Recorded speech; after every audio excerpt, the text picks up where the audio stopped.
time for Engine Behind the Power, and tonight we are really privileged to have Moses Kimenchu, an administration police officer who is not just ensuring that members or even residents of Murang'a County, right, are not just following the law and order, but he has taken upon himself to ensure that young people live responsibly. He will be sharing with us his story, and especially why did he opt to helping them, especially with the rehabilitation journey, and not arresting them just like any other police officer would do. To join us in this conversation, you could also share with us your views, and feedback will be highly appreciated at KBC Channel 1 News and at Purity_Museo. Moses Kimenchu, it's an honor to have you on our studios tonight. Thank you very much. Thank you so much. Purity. And anyone seeing a police officer, especially in Mashinani, they'll run away.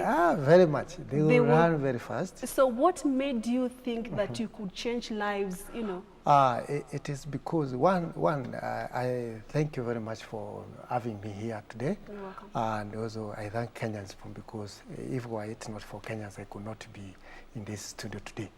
Well, I'm happy also, I thank my family also where they are, because were it not for my wife also to bring me whatever that I have, maybe I couldn't make it. Now, what brought me to this challenge? It is because one day I went in class and I met very senior people who were undergoing a course in drug and substance abuse. And these people were not police officers. I decided to join the class. The class was a quorum of 17 people, but we finished just 7 people. So that when I heard or I saw a sentence that drug and substance abuse or addiction is a disease, I learned to know what is addiction. I didn't know what is addiction than before, because I've seen people taking alcohol on the street, even in the village, even me personally I have taken. But there's a time when someone cannot live without.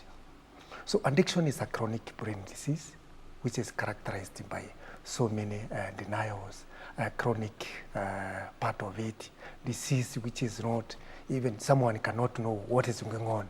Someone is saying that I'm quitting. Then when I entered in police, I thought this problem was just because of people who are poor, people who cannot afford a good bottle. So when I joined and I'm paid the little that I was paid, I saw also drunk police officers. Some when we are deployed to work, you see even some, they cannot go to work. Some are starting jobs, some are sacked. And the main objective or the main problem is alcohol. So that when, one day when I was in Kigumo police station, just passing within that market, I saw a very senior guy who passed very well in exams. And actually, whatever that he was undergoing through, it was just alcoholism. Yeah, and maybe you could tell us, because you were in that particular area and there are so many cases, especially of brewing changa in that area. So before you came to understand that actually drug use is a disease that requires help, what were you doing especially to people or even the residents whom you would find red-handed brewing changa, or even you'd arrest them, and how was it like? Well, Purity, I was a driver, and I'm a good driver. I was driving a PC in Western, a DC in Kigumo, a DC in Gatundu. So when I was driving, I could pass so many. When we are in that patrol, or in the line of duty, maybe trying to patrol where these people are hiding the changa or the brews, or the one which is not licensed. People could run very fast, and also in the forest or even in the street. Therefore, you may even arrest 2 or 3, the people who are quite drunk, who cannot run. Therefore, we take them to police station, we charge them maybe drunkard and disorderly, or maybe due to liquor licensing without a license, all that. But when I went in class, I decided now to wear the boots, to feel the pinch of these people who are undergoing this problem, because these people are also paying our salaries, being a public servant. They pay with whatever that they have through taxes. Then when I decided not to talk to them, they also decided to come to me. They saw this is not just a police officer, it is someone who can talk to us, So you and also we can change. them and having a Now, the arrest with them. that I decided to tackle is the arrest of the brain. Because the brain is the commander. And once the commander is injured, I'm telling you, Purity, the commander, if he's injured, everybody has gotten astray, or is already injured. Therefore, I decided to talk to these people just to give them the skills that I had through my mentorship and what have you, and whatever that I learned in school, in college, in university, and what have you. So then after that, I decided people are listening. And I also saw it is not just a small number. It is a very wide number. And it is not a Kenyan problem. Yes. It is not a Murang'a issue or even a national issue. It is an international issue. Because I've shared with so many people, the international, Wazungu, they also feel the same problem. Therefore, that when I did a research with the UNODC 2018 to tackle whether it's an issue in National Police Service, I was just given a chance to be with them. We traveled for 7 counties. And in fact, Purity, it is a problem. It is an issue which should be tackled now and then. Let me take you back. Yes. Now you've realized that drug use is a disease. Yes. But you are an administration police officer. Yes. What sort of help did you give them? I'm presuming you are not an addiction counselor by then. So how were you helping them? Did you go back to school and study, or were you maybe referring them to centers that could help them? Actually, then before, we used to arrest and also taking them to court and charging them on that part of the offense. But literally, when I went to class and I decided to talk to my boss, the county commander, but now we have critical infrastructure police or unit in charge, Madam Dorine, I decided to go and talk to my commander and told him that literally, because I'm just a driver, please give me a chance just to do counseling course. And decided to go to university and then a course in Bachelor of Science in Human Resource Management, and also I'm pursuing Masters in it, and also I did counseling. Then so that we can help these people to manage, because addiction or this disease, you cannot cure it. It is unless you manage it. Therefore, once when I was given a chance, I decided just to go direct to police officers. All right. To do some campaigns and also teach them, having classes so that they can create awareness of this problem. It is within us. We can do away with it. We can also manage. And also, those who are in critical condition, I decided also to tell them about rehabilitation, whereby it takes 3 months. Once when you are taken to a rehab, you are taught how you can manage the disease and move on with the life.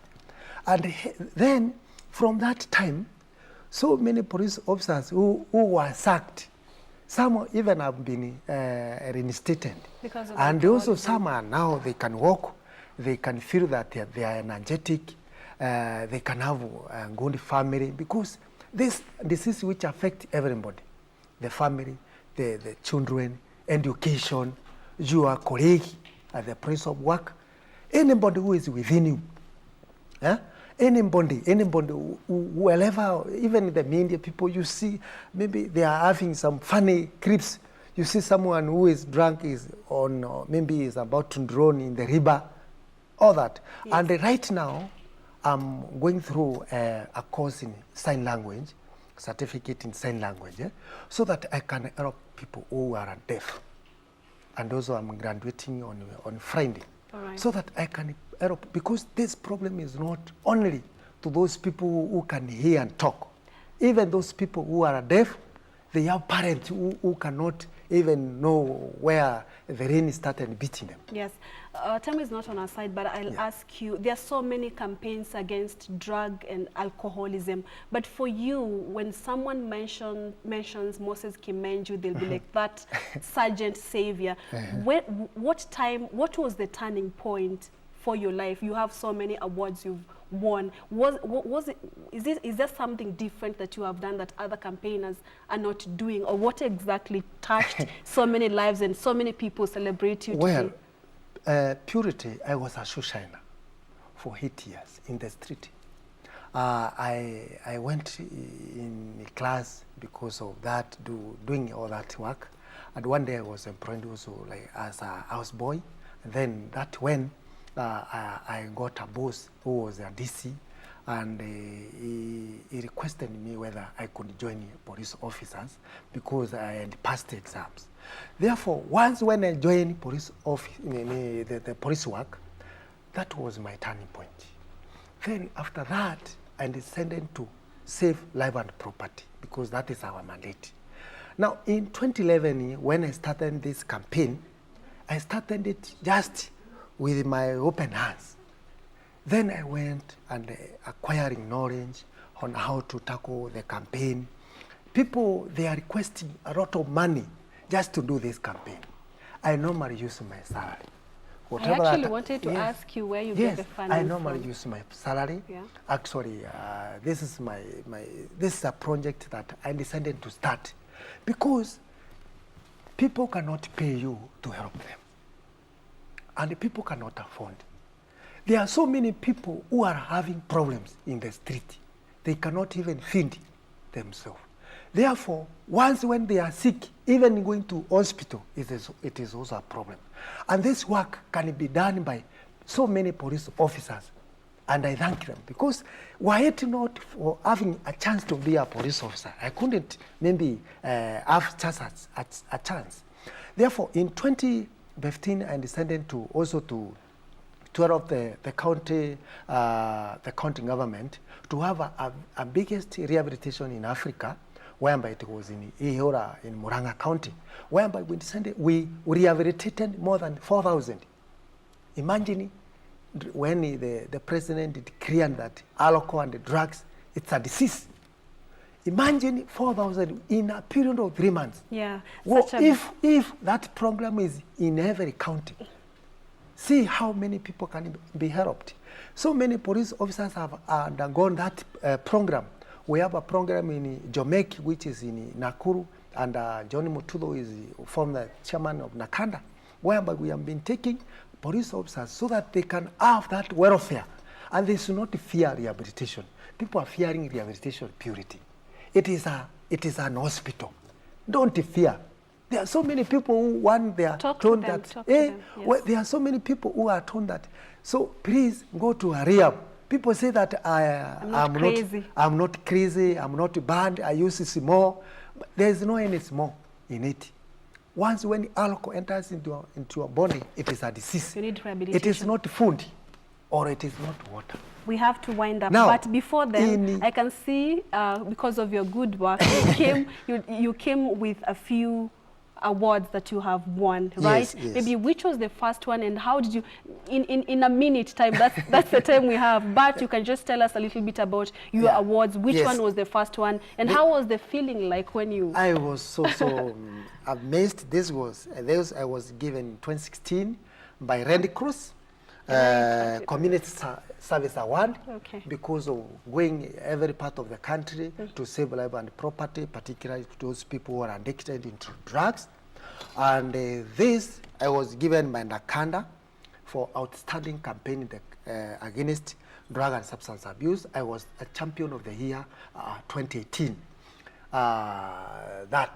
And this medal, this is end of state commendation. I was given by the president still in 2018, last year, December Jamhuri Day. All right. So I appreciate the work I'm doing, and I'm happy because were it not for people to listen to me, please, I could not be in this part of we the celebrate campaign. you, Kimenchu, and maybe because parting shot, you will have to look at that camera.